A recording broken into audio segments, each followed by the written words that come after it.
नमस्कार, मैं हूं आपके साथ पूर्वी राय और आप देख रहे हैं चंबल रतन न्यूज। केंद्रीय संचार एवं पूर्वोत्तर क्षेत्र विकास मंत्री तथा स्थानीय सांसद ज्योतिरादित्य सिंधिया ने अपने गुना प्रवास के तीसरे दिन आज शुक्रवार को सांसद खेल महोत्सव का भव्य शुभारंभ किया और 16 करोड़ 93 लाख की लागत से बनने वाले आधुनिक बहुउद्देशीय गुना स्पोर्ट्स कॉम्प्लेक्स का शिलान्यास किया। इस अवसर पर केंद्रीय मंत्री ने दिव्यांगजनों को ट्राईसाइकिलों की सौगात भी दी। इस अवसर पर उन्होंने क्षेत्र की प्रतिभाओं से आगे आने का आह्वान किया। उन्होंने विश्व कप विजेता खिलाड़ी क्रांति गौड़ पर गर्व जताते हुए कहा कि क्रांति इस तथ्य का प्रमाण है कि लगन और मेहनत से कोई भी लक्ष्य असंभव नहीं है। ऊर्जा, अनुशासन और जन भागीदारी का उत्सव है सांसद खेल महोत्सव। केंद्रीय मंत्री ने सांसद खेल महोत्सव का उद्घाटन किया, जिसमें जिले के सभी विकासखंडों से हजारों खिलाड़ी पहुंचे। महोत्सव में kabaddi, volleyball, football, athletics, cricket, लंबी कूद, लागोरी, सितोलिया और फ्रीस्टाइल रेस सहित कई प्रतियोगिताएं आयोजित की जा रही हैं।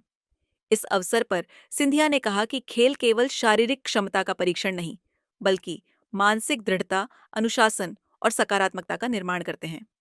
सिंधिया ने इस महोत्सव को युवाओं को मुख्यधारा में लाने वाला भविष्य निर्माण का जन उत्सव बताया। केंद्रीय मंत्री ने कहा कि प्रधानमंत्री नरेंद्र मोदी की सोच के अनुरूप खेलों को केंद्रित नहीं बल्कि विकेंद्रीकृत करना है। सिंधिया ने ब्राजील की सॉकर टीम का उदाहरण देते हुए कहा कि असली हुनर बड़े शहरों से नहीं बल्कि गांव से निकलती है और आईपीएल में मध्य प्रदेश लीग के 11 खिलाड़ियों का चयन होना बताता है कि प्रदेश में खिलाड़ियों के हुनर को सही मंच मिल रहा है। सिंधिया ने कहा कि मेरे प्रदेश के बच्चे जब अंतर्राष्ट्रीय राष्ट्रीय मंचों पर शानदार प्रदर्शन करते हैं तो मन गौरव से भर जाता है। जिले के खेल परिदृश्य में ऐतिहासिक बदलाव का साक्षी बनेगा गुना स्पोर्ट्स कॉम्प्लेक्स।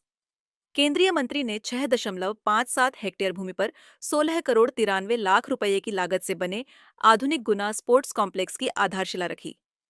यह खेल परिसर एक बहुउद्देशीय आधुनिक संरचना होगा, जिसमें 400 मीटर का athletics track, football, lawn tennis, basketball, volleyball, swimming pool और स्क्वॉश कोर्ट जैसी विभिन्न सुविधाएं शामिल होंगी। उन्होंने इस स्पोर्ट्स कॉम्प्लेक्स की प्रगति की निगरानी के लिए गैर राजनीतिक स्पोर्ट्स पर्सन समूह, non political sports person group बनाने का भी सुझाव दिया।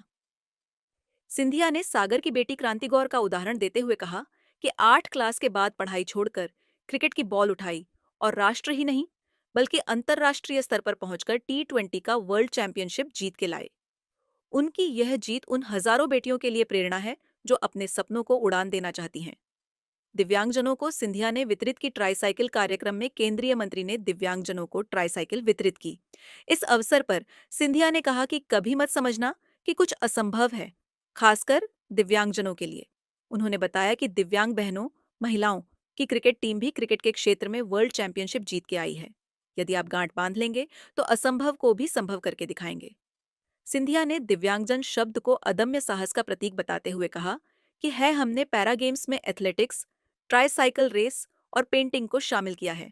यह इसलिए क्योंकि खेल के मैदान पर हर नागरिक समान है। हमारे दिव्यांग खिलाड़ियों ने पैरालंपिक में जो इतिहास रचा है वह हम सबके लिए प्रेरणा का स्रोत है। आज वितरित की गई ट्राईसाइकिल इन खिलाड़ियों के जीवन में सुगमता लेकर आएंगी ताकि ये भी राष्ट्र निर्माण के हमारे लक्ष्य में बराबर का योगदान दे पाएं।